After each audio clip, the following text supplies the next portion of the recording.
L'Ouganda se veut autonome dans sa lutte contre le VIH-Sida. Les autorités ont implémenté l'entrée en vigueur d'une taxe de 2% sur l'alcool, les boissons non alcoolisées ainsi que l'eau minérale. Estimée à 2,5 millions de dollars par an, les fonds générés par cette nouvelle taxe seront redirigés vers un fonds fiduciaire pour la lutte contre le VIH-Sida.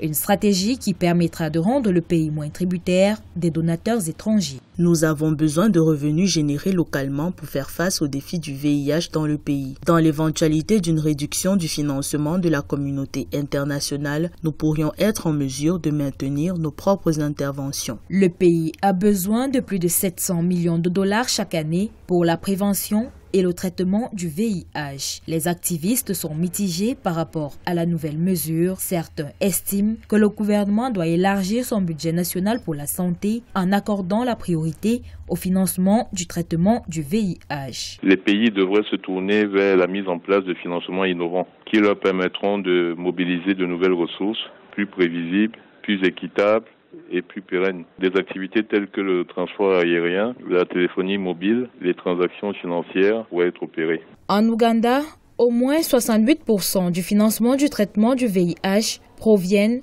des donateurs, tandis que seulement 11% proviennent du gouvernement et 1% du secteur privé. Les familles des victimes du VIH, quant à elles, contribuent à hauteur de 20%.